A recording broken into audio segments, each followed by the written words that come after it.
Powerful na group pala.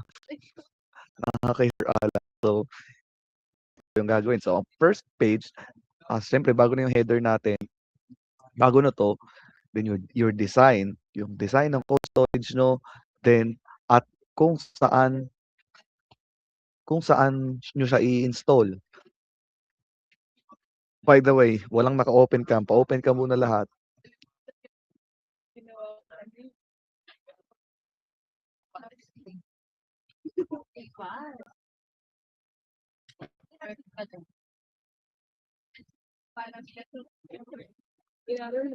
Okay.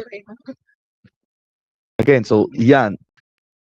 Ito yung ganito. Ilalagay nyo yung design ng cold storage nyo mismo sa first page.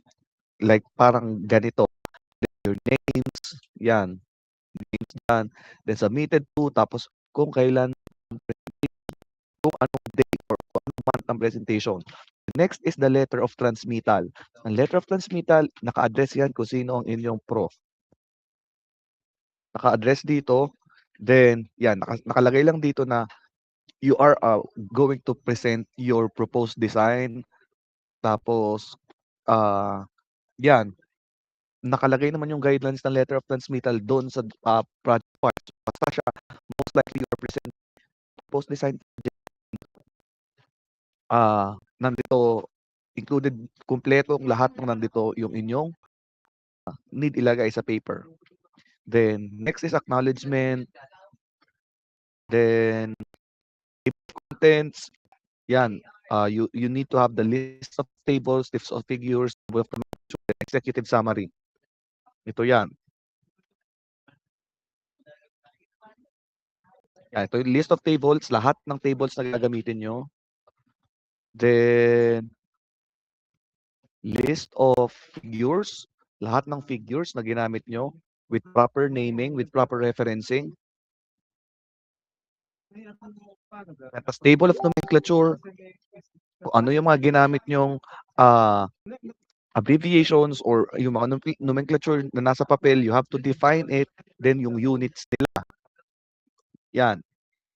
Lahat ng yan. Executive summary. Marunong naman kayong gumawa nito. This is the whole summary of your paper. The summary of your paper in one reading. One page lang yan. Dapat. Ito lumampas pero dapat this is one page lang. One page dapat to. Yung inyong executive summary. The first part of your paper should be introduction. Ano mga need ilagay sa introduction? Overview. Overview ng inyong paper.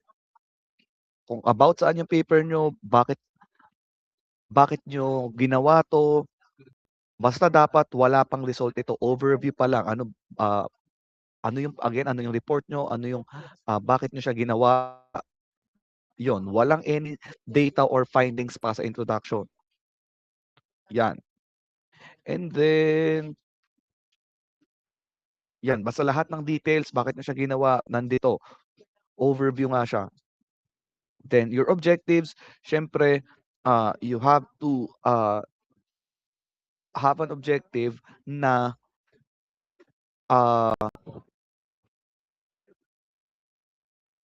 dapat magtatakel ng inyong yung mga need nyong i-analyze. Let's say, guided sa sample, you have yung cooling load. Yung cooling load, then you solve for the refrigerating capacity, then you assess yung facility in terms of kung ano man yung mga yung i-assess na parameters. Then, magkakaroon kayo ng tatlong design options. Ito yung sinasabi ko. So, tatlong beses kayo magdi-design. You have the simple vapor compression. It depends on you. Basta tatlong design options yan. Tatlong design options na i-design nyo. Then, after nyo makapag-design, syempre, pipili kayo ng appropriate na parts or appropriate na components depending sa sizing nyo. So you have to guide dito, you have to locate this sa mga catalog na nagtitinda ng compressor na dapat magma-match sa system nyo. Then yan, may economic analysis din. Yun, then, ah, ipe-present niyo rin yung design. Oh, yan, those are the objectives. Dapat nage-gets niyo yan. Ganyan yung, objectives niyo. Then methodology, ito yung process and, procedures. Dito niyo ipe-present yung mga, ah, kung paano kayo mag-a-analyze ng inyong system. So, i-de-define niyo yan diyan. Then, yan, calculation ng cooling load. Ano yung mga formulas na gagamitin niyo? You have your transmission load. Ah, ito kailangan 'to sa pagde-design ng cold storage talaga, yung transmission load. Ito yung mga, heat transfer sa walls, sa ceiling, sa bintana, sa pinto, sa sahig, 'yan.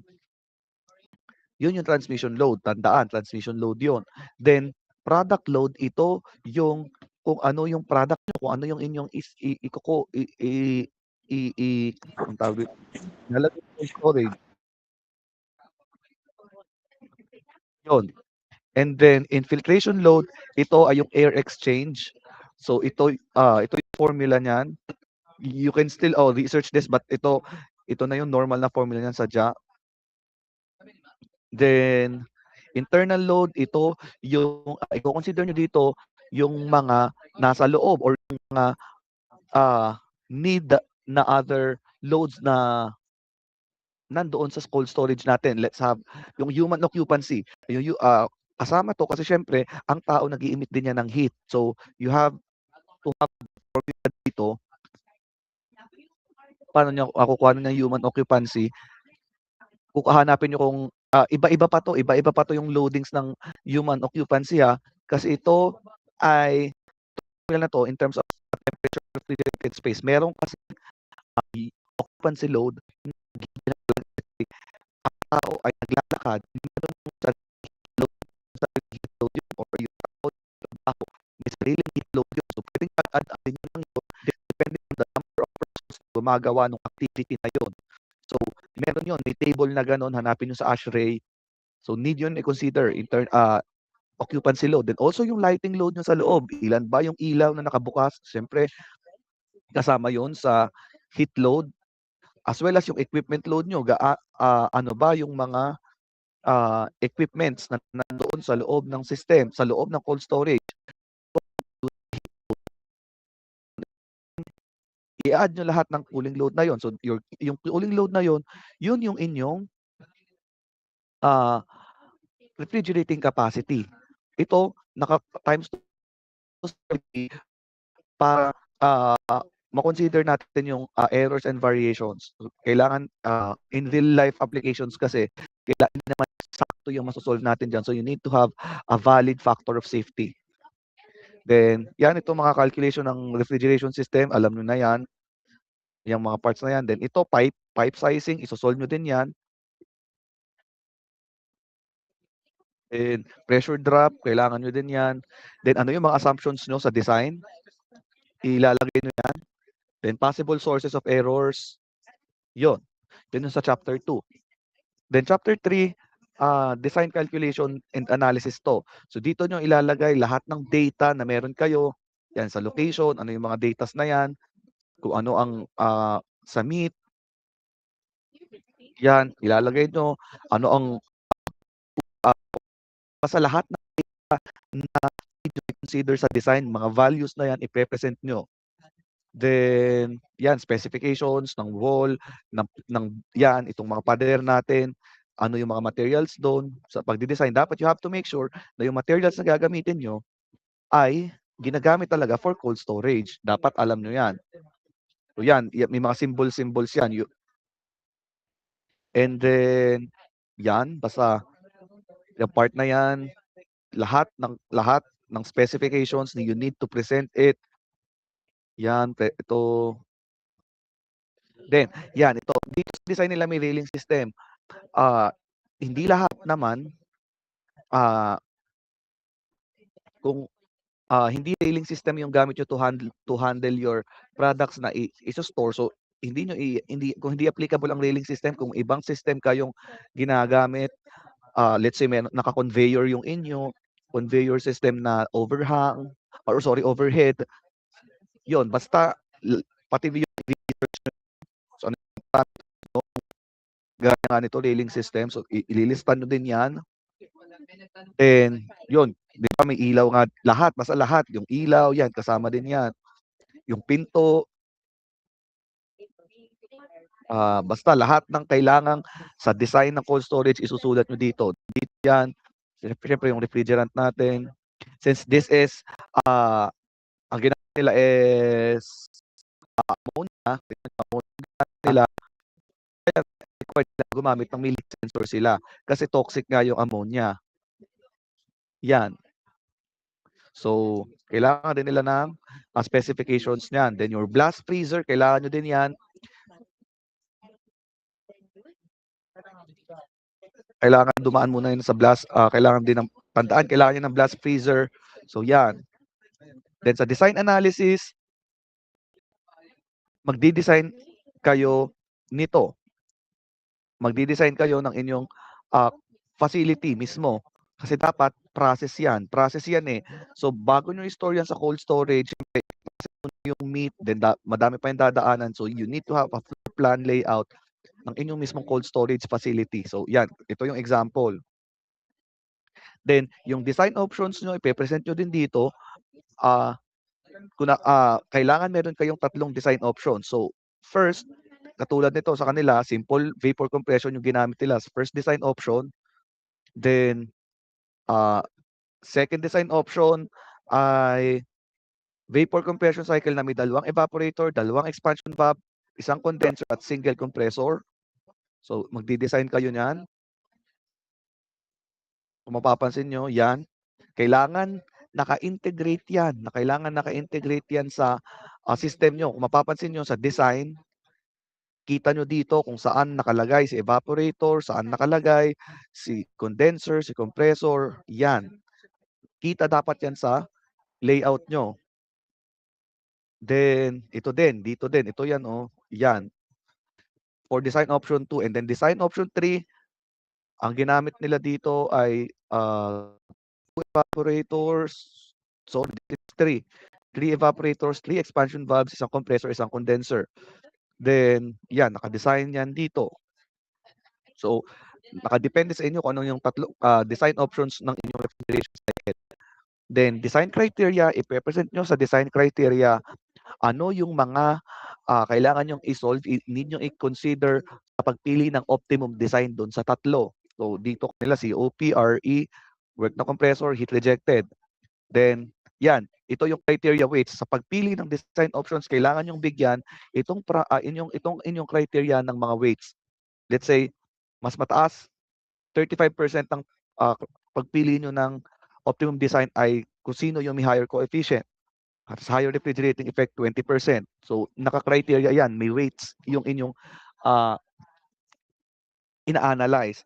Then, after that, summary na, ipe-present nyo yung summary ng inyong calculations lahat. Lahat ng yan, ipe-present nyo.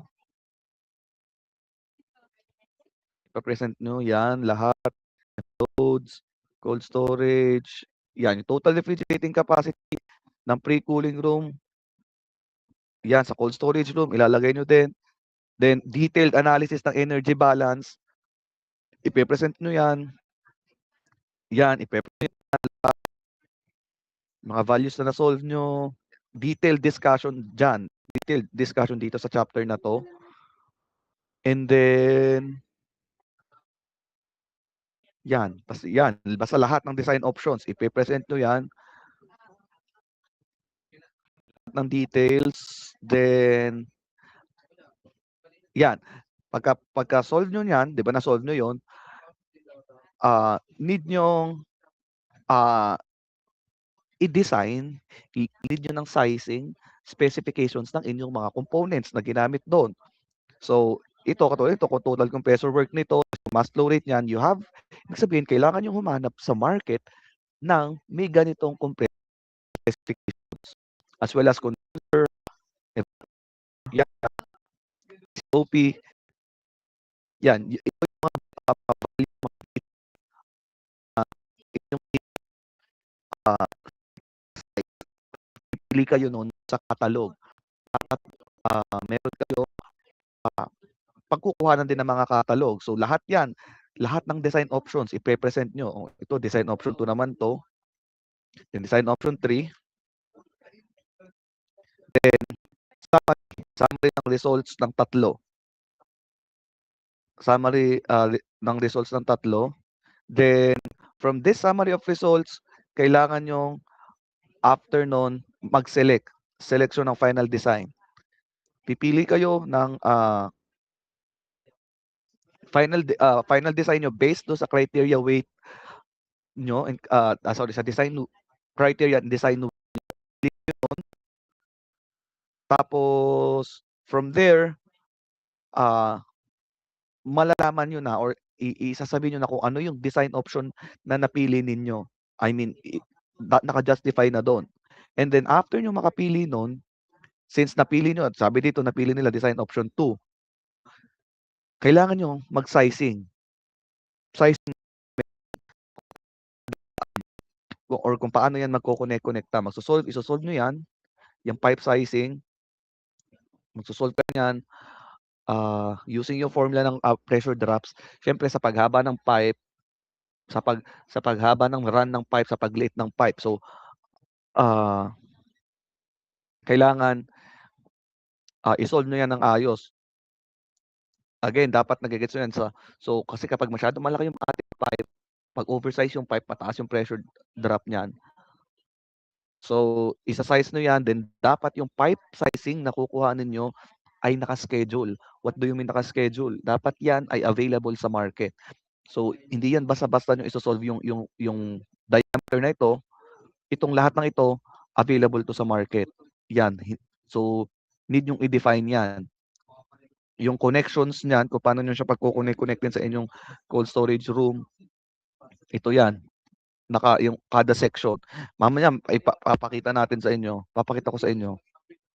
Yan, then kayo ng equipment based sa design option 2, since design option 2 yung inyong, optimum design nila pala, yung sa kanila. Tapos yan, define nyo dito kung ano yung mga, specifications ng mga components nyo. Then, yan, project costing kasi tayo magkakameron ng economic analysis. So, dito lahat ng need na i-consider na costs sa design kasama, yan, nakasulat dito. So, since namili kayo ng design dito, 'di ba? Ito yung mga components nyo, dapat alam niyo din yung price niyan. Kasi you need to consider dan sa BOM, dito sa equipment ko, sa bill of materials natin. So, i-consider niyo yan. Then yan yung, instrumentation control cost, lahat ng costing i-co-consider nyo, pati yung mga nagamit nyo, yan o, sa service facilities, pati yung sa mga pinto kanina, need nyo din yon. Tapos itong, yan yung mga carcass cost. So yan, ito yung costing. Then, yun yung mga direct cost. Meron ding indirect cost, ito yung building permit, land tax, business permit cost, kompleto yan. So, need nyo din yung i-consider. Then, labor, manual labor, cost.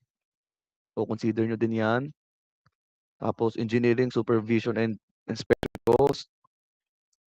Yan. Then, from that, magkakaroon kayo ng economic analysis depending on what economic indicators yung need nyong i-evaluate. So, yan. Inaral nyo naman to sa Econ. So, isosolve nyo yan. Then, yan, rate of return, simple payback. Yan, then after noon, after ng economic analysis, yun na, your conclusions and recommendations na sa chapter 4. Dito, isa-summarize nyo lang lahat ng nakuha ninyo. Well, hindi nyo siya isa-summarize since di-discuss nyo lang siya ulit. Well, nakasummarize nga siya ng kung ilan ang objectives nyo, kung anong objective 1 nyo, yun din ang conclusion 1 nyo. Kung ano ang objective 2, yun din ang conclusion 2 nyo. So, ganun. Kung ilan ang objectives nyo, ganun din ang conclusions nyo. Yun. Then, your recommendations, ano yung mga need, i-recommend, ano yung mga hindi masyado consider sa design nyo, tapos i-recommend yung for future studies, yun yung ilalagay sa recommendations. And chapter 5 is liquidity. Yan. Appendix 8, some calculation. Dito, papakita nyo ang calculations na ginawa nyo, kung naka-Excel man yan, or kung mano-mano nyo siyang isolve, ilalagay niyo dito 'yan, lahat sa Appendix A, calculation. 'Yan, 'yan,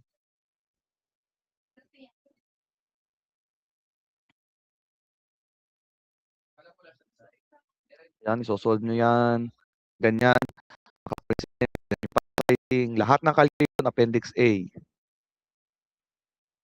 'Yan, dapat ka dito yung magiging paper niyo din. Ito Appendix B, derivation of equations, summary of equations lang ito, paano niyo nakuha or paano niyo inanalyze yung inyong system, paano niyo nagawa yung, gano'n. Detail lang dito.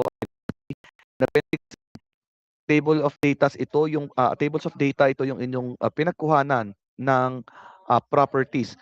Ito let's say dun sa pagko-construct ng mga walls, isasama niyo yun, 'yan o thermal conductivity ng cold storage, yung table ng inyong pagkuha ng mga enthalpy, 'yan, need niyo 'yan, ilalagay niyo 'yan dito. And then, equipment catalog, Appendix D, ilalagay niyo kung saan niyo nakuha yung inyong equipment like 'yan, evaporator, tapos ito yung iha-highlight niyo kung ano yung pinili niyo based sa calculation niyo, 'yan. Ilalagay niyo lahat 'yan diyan. Then, Appendix E, learning experience, ah, magre-reflect lang kayo dito, individual, one page, individual lang 'to. Magre-reflect lang kayo kung anong mga napagmuni-muni niyo sa subject, sa habang pagde-design niyan. Then, 'yan, kailangan required 'to, project documentation, 'yan.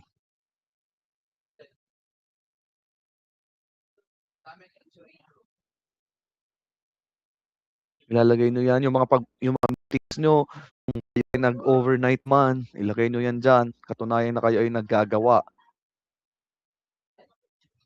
'yan. Then ito Appendix G, ito yung, plant drawing niyo. So ito yung 3D model, lagay sa first page niyo, ito yung cold storage niyo, ganyan yung itsura niya. Then design ng evaporator, design ng kada components ilalagay niyo din, 'yan. Ide-design niyo 'yan, lahat and then 'yan, ito yung vicinity map. So, since sila ito yung kanilang magtatayuan dito sa area na 'yan, dapat marunong kayo, meron kayong table of contents niyan, tapos dito nakalagay lahat ng inyong design dito sa table of components at kung anong sheet number 'yan. Ito, 'yan, kung anong sheet number 'yan, then dapat na nakalagay dito, dito niyo yung N, ibig sabihin mechanical, then tapos page sheet number 1, 'yan. So, 'yan, ito yung sheet number 1 kasi, yung nakalagay dito, 'yan. So ganyan, yung inyong vicinity map, ano pa yung mga need, ito yung design mismo ng, system, kasama yung mga components, then 'yan process flow diagram. Tapos need niyo lahat ng ganito, kailangan may tag number 'yan, naka-define lahat 'yan. Ito evaporator 1, siya ay sinabi dito is, state or phase ay vapor, lahat 'yan naka-define 'yan. Lahat ng process dito ipapakita. Then 'yan, equipment layout, ito ito naming 'to ng kada equipment niyo, naka-tag 'yan dito sa naming. Lahat kailangan ganyan, tag number equipment, sheet number, 'yan.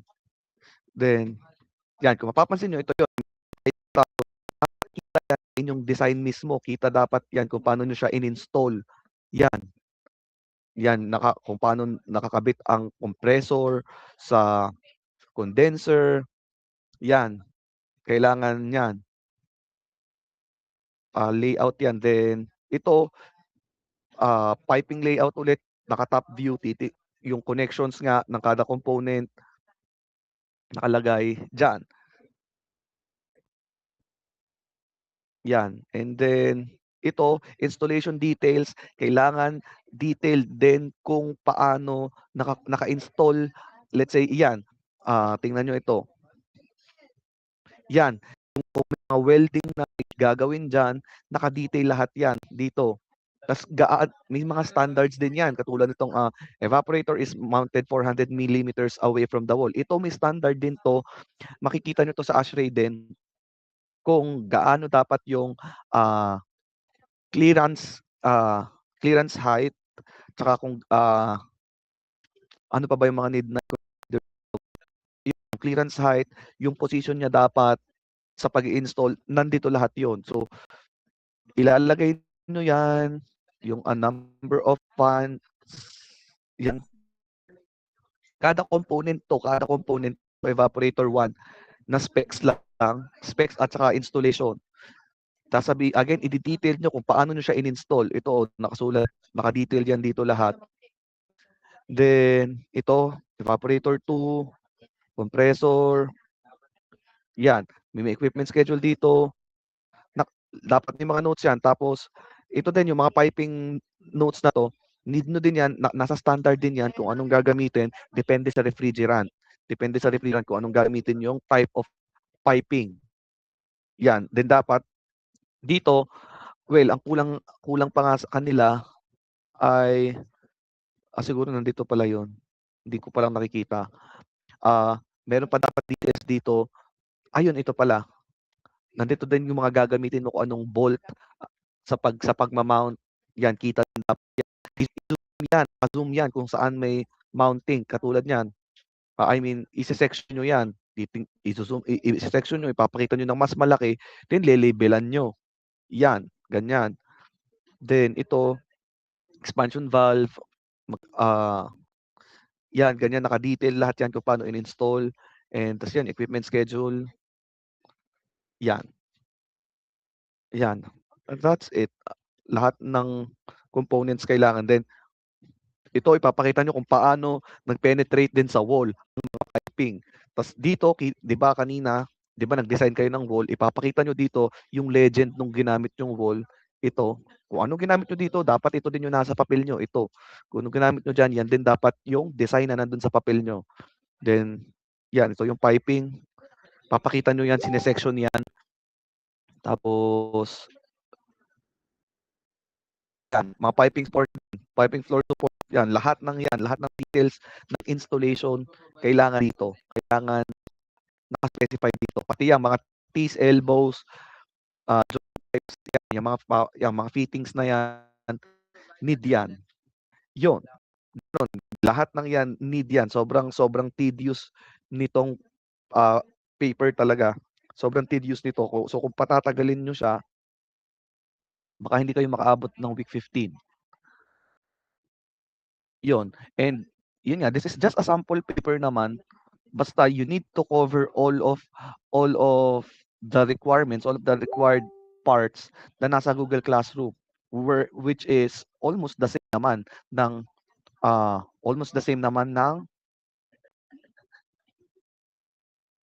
nandito sa sample na paper.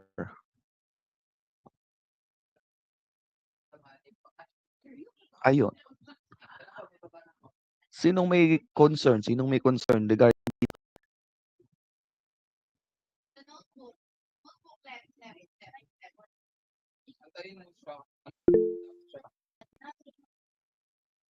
Yes, yes. Sir, good afternoon. Ipapasa po ba namin sa Friday ganyan na po or yung mismong proposal lang po na hahanapan po Proposal lang. namin ng problem about sa cooling storage po? Proposal pa lang. Yung format pa lang ng proposal. Di ba may proposal, may format din yung proposal. So yun yun yung ipapasa nyo sa Friday. Kailangan yun, i-attach nyo rin yun sa appendix. I-attach nyo yun sa appendix. So, kailangan naka-wet sign yun.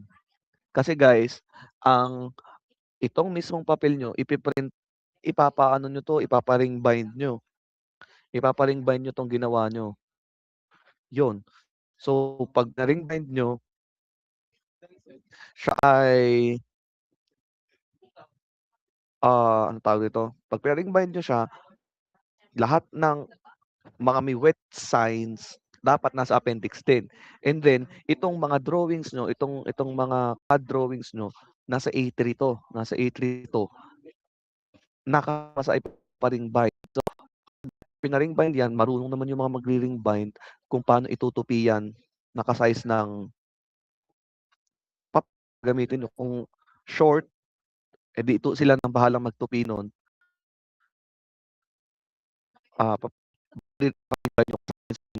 Binubuka yun, nabubuka yun. Sila ang bahalang magtupi nun. Again, ang mga drawings na 'to, ang mga drawings na 'yan ay naka, A3. Lahat ng drawings na 'yan, yung sa specifications, piping design, vicinity map, yun.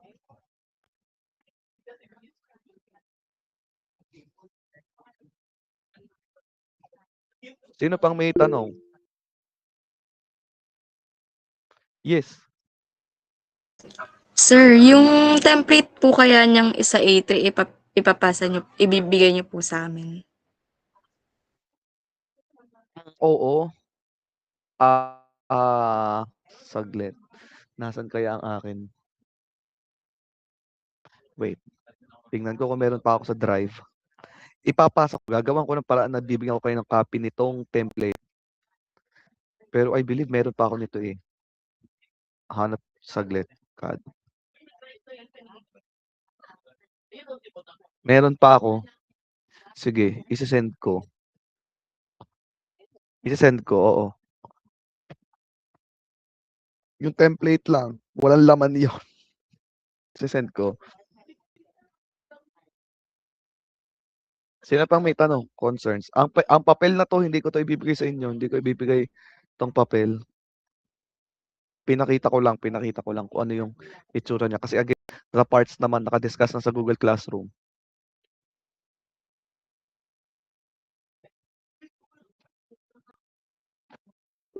Yun, sinong may tanong? Again guys, parang sa section niyo wala pang nagpapasa ng project proposal. Nakapagpasa na sa ibang section. Yun. So, again, kailangan sa project proposal ay wet signature ko. Dapat may nakasulat doon na approved, na may wet signature ko, na may wet sign ko. Yun. Again, kung magpapasa, nasa school ako 12 to 8. 12 to 8. Tuesday, Wednesday, Thursday, Friday. Tuesday, Wednesday, Thursday. 11 pala, 11. 11:30. Kasi klase niyo pala 11:30. 11:30 to 8. Yun. Sino pang may tanong? Questions, concerns, clarifications?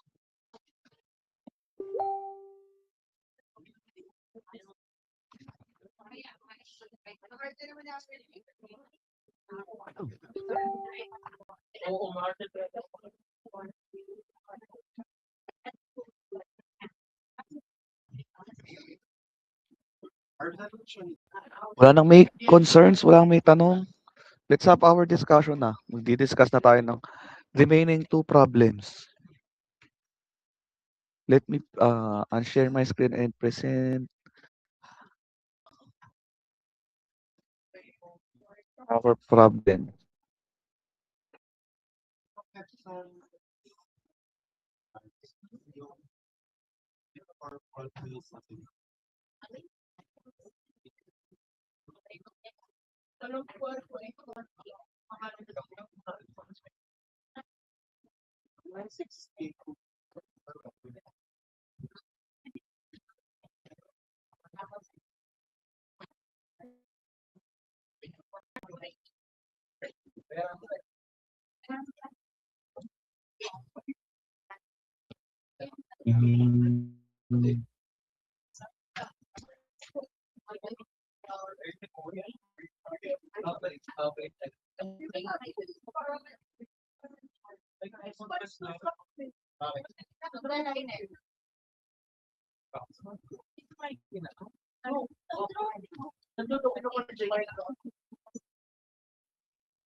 So let's start our discussion.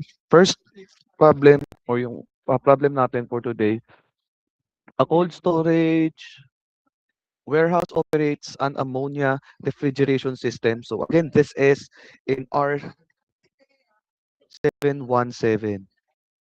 Oops.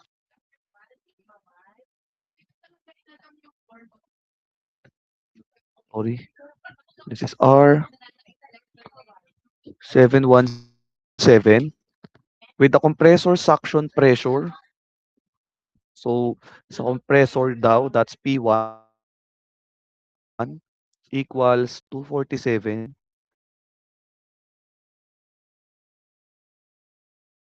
And ako, equal naman yon. So that's P2 equals 1,200 kilopascal. Then the system delivers a refrigerating capacity of 28 kilowatts. So that is your RE, 28 kilowatts.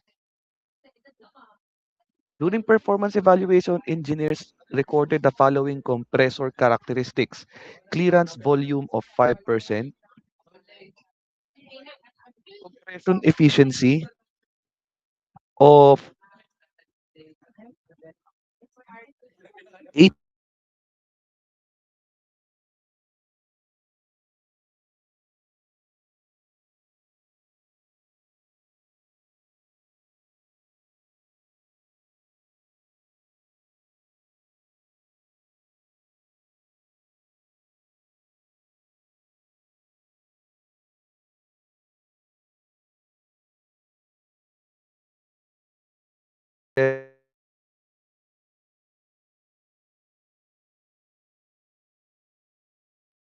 hanap so ang hinap is clearance volume efficiency. So that's clearance volume efficiency, NVC, the ideal coefficient. So that's COP ideal, actual COP actual, mass flow rate ng ammonia. So that's your mass ng refrigerant. Then, mali pala. Ito pala ay B. Ito ay C. Then ang D ay power required to drive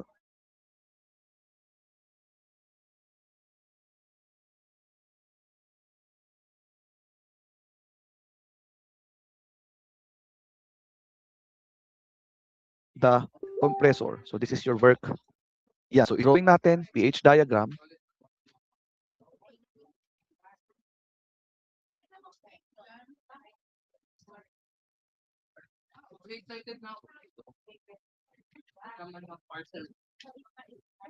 One, two, three, four.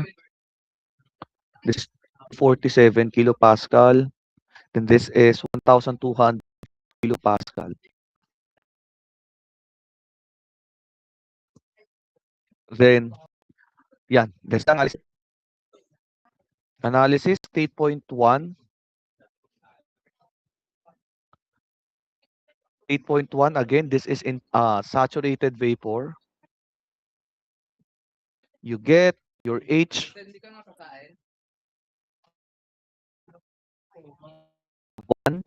at G at P1 equals 247 kilopascal.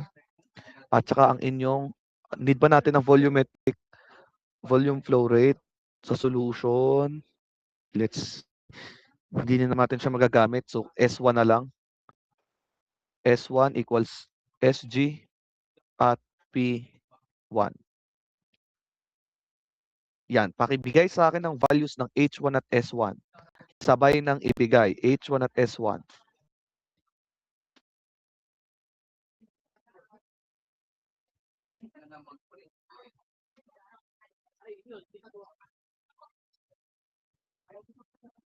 Give me the values. Titingnan again sa R717 na table. Ammonia.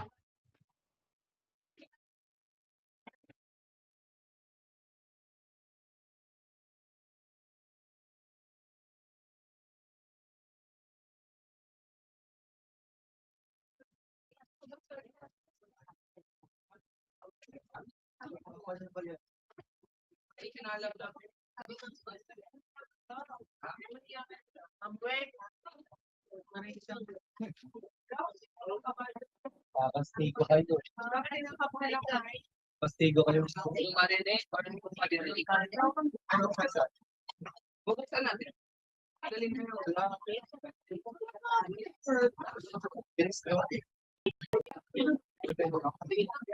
Sinabay ko na. Pampaganda.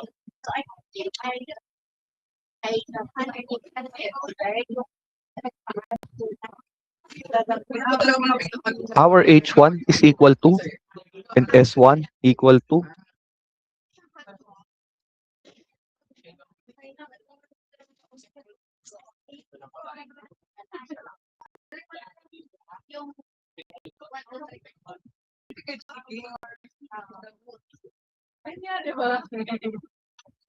Open kayo ng JK ha.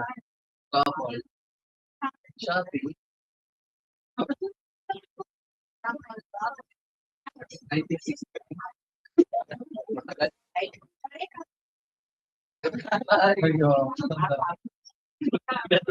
Ginaganon ko si Mom lang. we do have H1 equals 1,445.734,895 kilojoule per kilogram.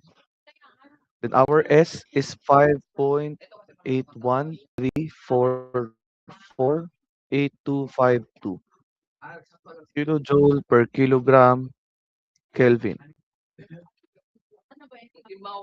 Next, you get at state point 2. State point 2 again is in superheated vapor. Superheated vapor. So you get your P2 equal to 1,200 kilopascal and your S2 is equal to S1, which is 5.81 34 4825. So give me the value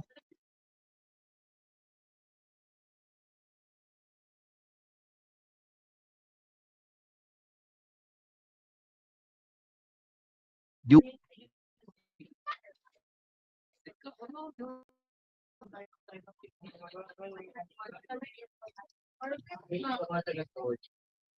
Wala na, ubus na.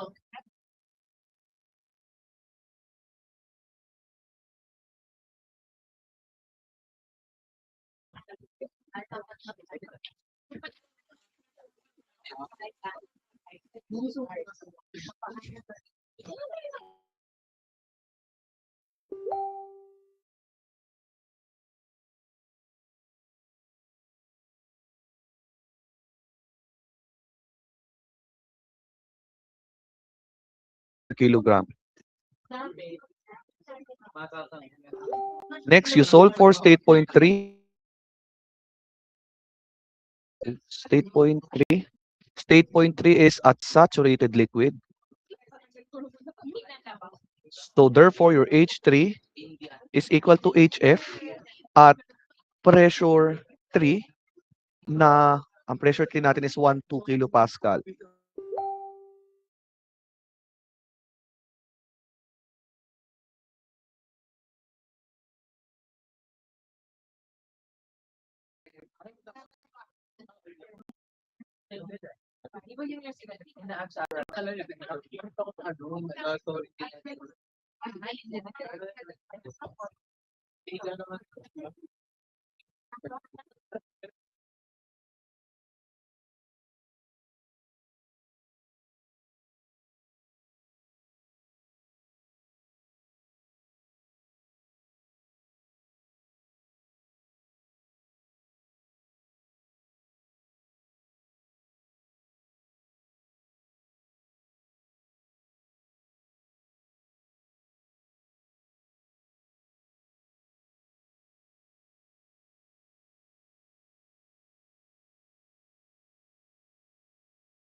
Hello? Nakapresento ba? Nawala. Wala po. Sige. Ako, walang net.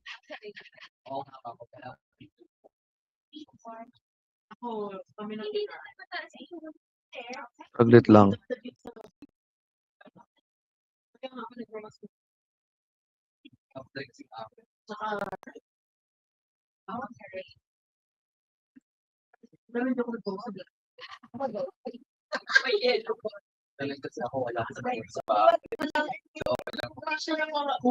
Saglit lang guys, hindi ko nakikita ang mga chats nyo. Na-DC ako, nawala. Mabagal yung net. Sige, anong value ng H3? Give me the values of H3.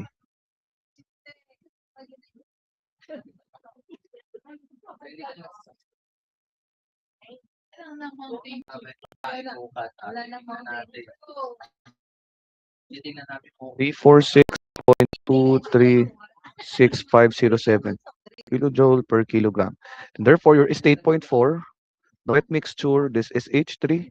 H4 is equal to H3 equal to 346.236.507 kilojoule per kilogram. So, ang una nating hinahanap is the volumetric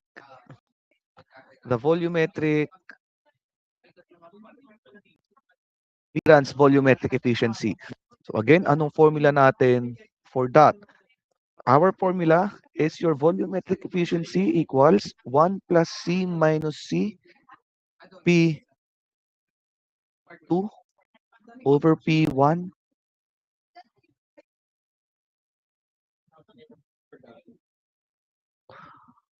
1 over K. Wherein again, our K kapag ammonia is 1.0304.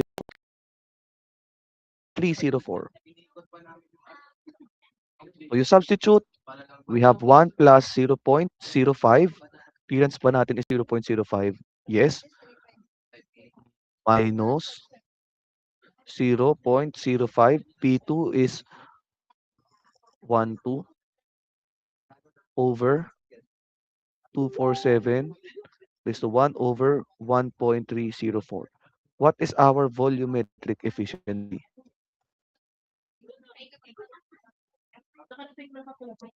Clearance volumetric efficiency.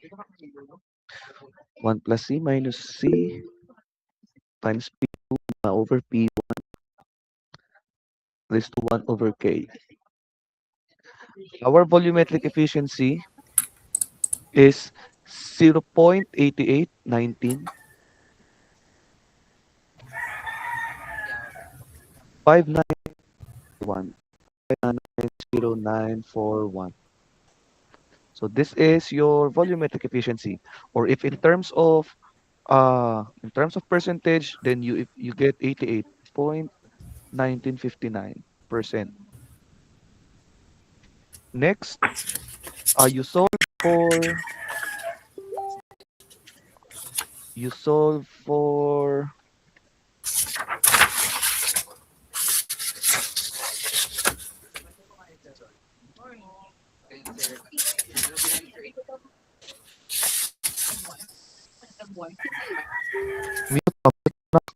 Pamute. Sino yun?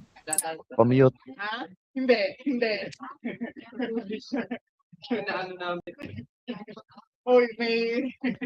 Next is, hinahanap natin, oops,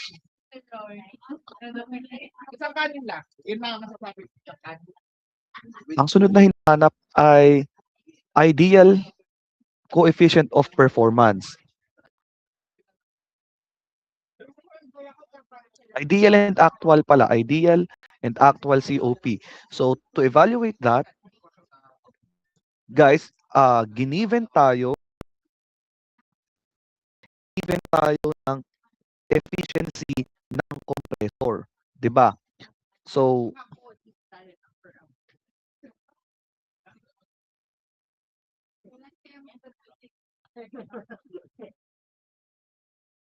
ang ideal COP, since ang parameter lang natin na binigay is compressor efficiency, yun lang yung i-evaluate natin for value. So, anong ibig sabihin ko doon? Let's say, you get the work ng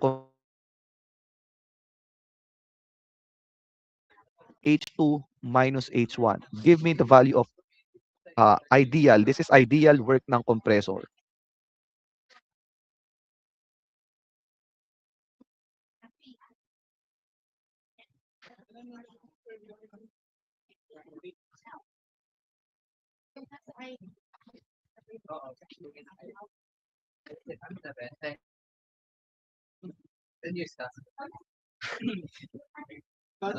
Ideal work ng compressor is 234.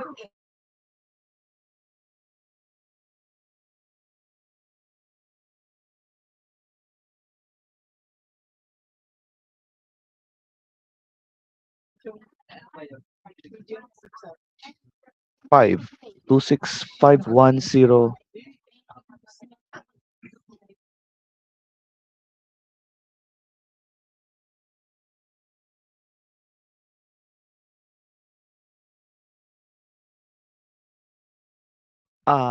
Since yung ating compressor ay may efficiency na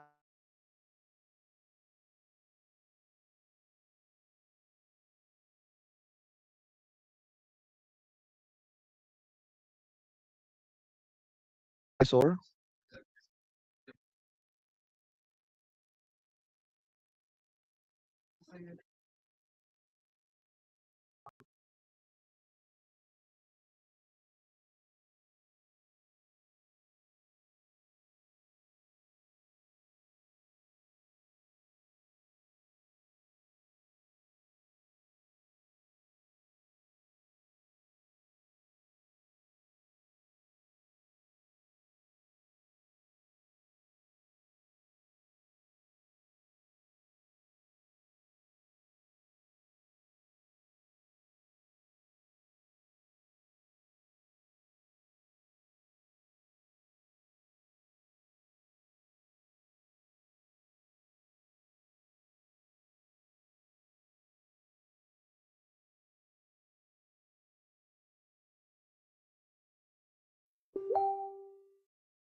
hello?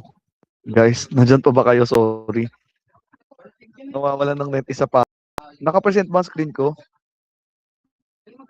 Wala pa po, sir.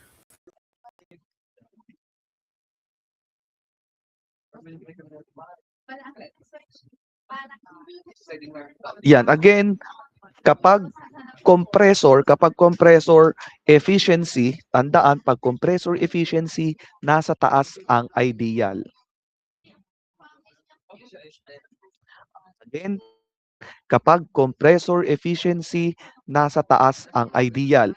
Ito, ideal over actual. So give me the value ng compressor works ng actual.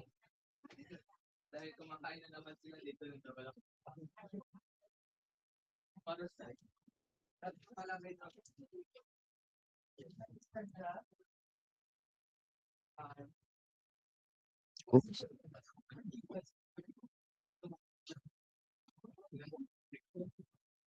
Your actual work is equal to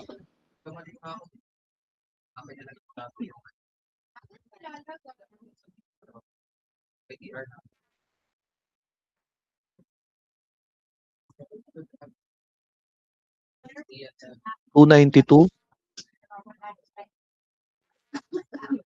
292.83, This is kilojoule per kilogram.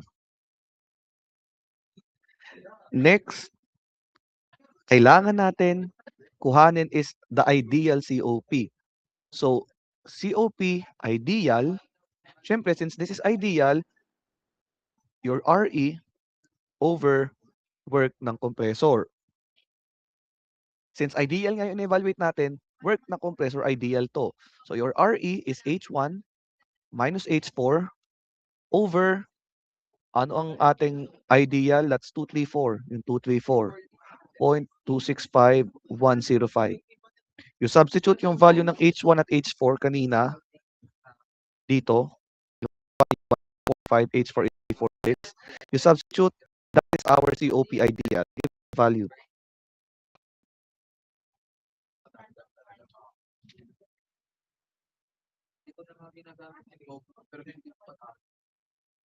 That's 4.69,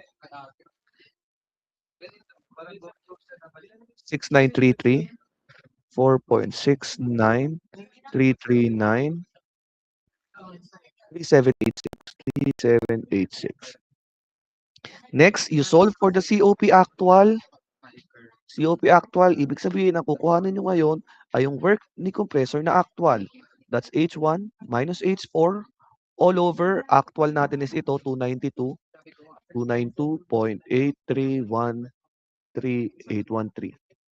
So, what is our COP actual?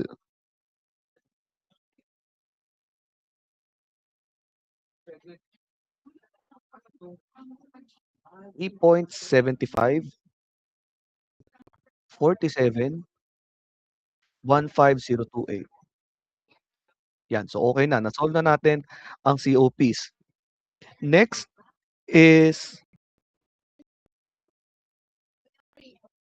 we are going to solve for letter C. Anong letter C? Mass flow rate ng ammonia. So, yung mass ng refrigerant. Ano ba yung meron tayong available na value? Meron tayong given, 'di ba? May given tayo na refrigerating capacity. Meron tayo nitong RE.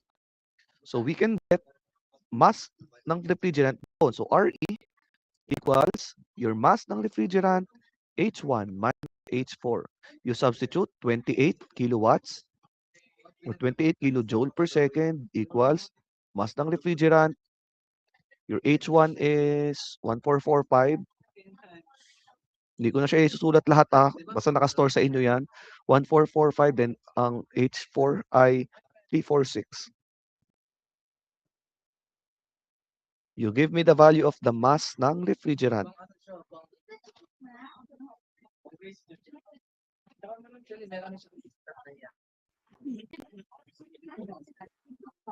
That's 0.0254. 0.0254. 66158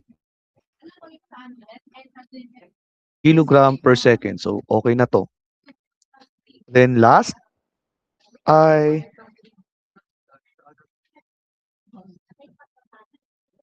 last na hinahanap ay brake power. So, ibig sabihin may ano yung power ng compressor natin. That is una, kailangan muna natin kuhanin ang indicated work or yung indicated power. Ang indicated power, so that's your work input ng compressor na ideal. So that would be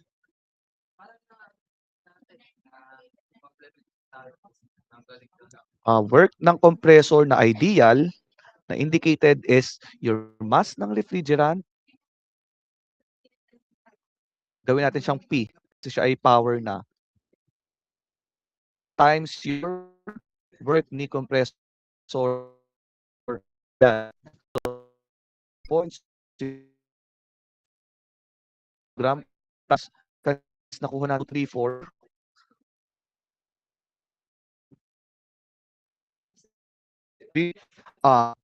This is ine-evaluate natin na is yung mismong compressor, need natin is yung actual work niya pala. This is your actual work. This is actual work, your compressor.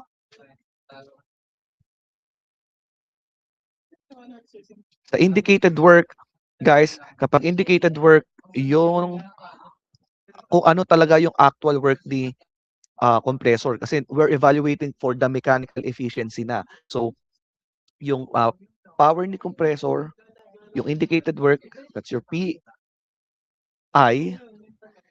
ay mass ng refrigerant times yung work ni compressor na actual. Yan. Ang actual is 292.8313813. So give me the value of power input, the indicated power. 7.457290312 kilowatt. But this is guys, again, this is guys indicated power. Kailangan natin is yung brake power. And brake power ay can be calculated. Brake power can be calculated using mechanical efficiency. Mechanical efficiency. Mechanical efficiency is your brake power, BP, over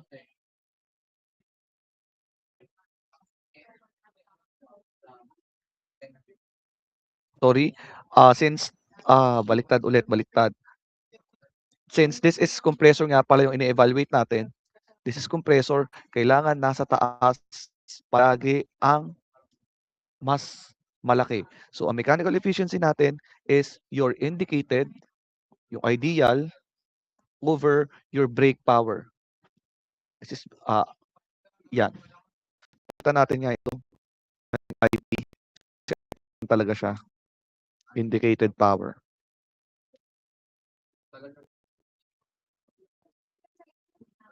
Yan. This is guys for mechanical efficiency ng compressor. Tandaan palagi pag compressor, nasa taas ang ideal values. Yung mas malaki, laging nasa taas. Then ang actual, nasa baba. So in this case, you substitute 0.75. Tama ba? 0.75. Oo, mechanical efficiency 0.75. Your IP is 7.457290312 kilowatt. All over your brake power. So your brake power is equal to 9.943053747 kilowatts. Yeah, so this is your brake power. This is how you get the brake power. So, again guys, sa pag-evaluate ng efficiencies ng compressor, efficiency ng compressor, nasa taas si ideal palagi over actual. Ideal over actual. Then dito sa mechanical efficiency ng compressor pa din, mechanical efficiency ng compressor, ganun pa din.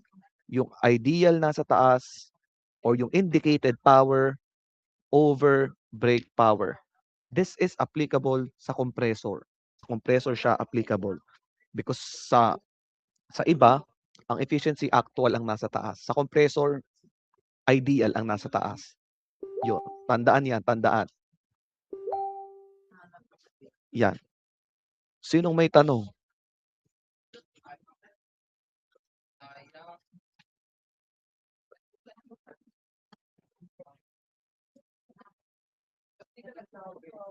Sinong may tanong? Dito.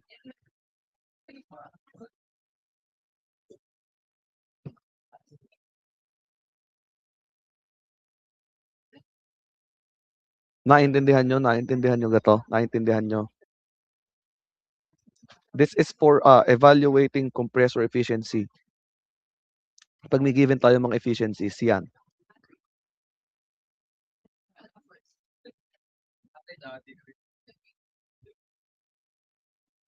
Yun. So, yun. Since time na, Yun lang yung madi-discuss natin. Then, yung isang problem, 'di ba may isa pang problem diyan, that will be your unang part ng problem set na ipapasa mamayang 7 PM. So you solve it, you upload mo sa Google Classroom, yun. To solve nyo yun, ipapasa mamayang 7 PM. Diyan nyo na siya sasagutan sa mismong papel nyong yan. Yan na mismo yung isa-scan nyo.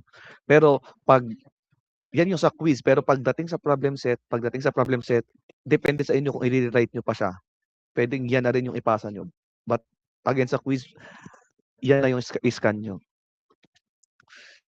Yun, sinong may tanong? Questions, concerns, clarifications?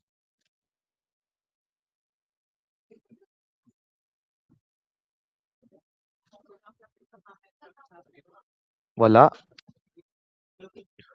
Sigurado kayo? Sige, if wala nang tanong, I think that's it for today. See you again on Wednesday. Thank you guys. Have a great day. Thank you po, sir. Thank you po.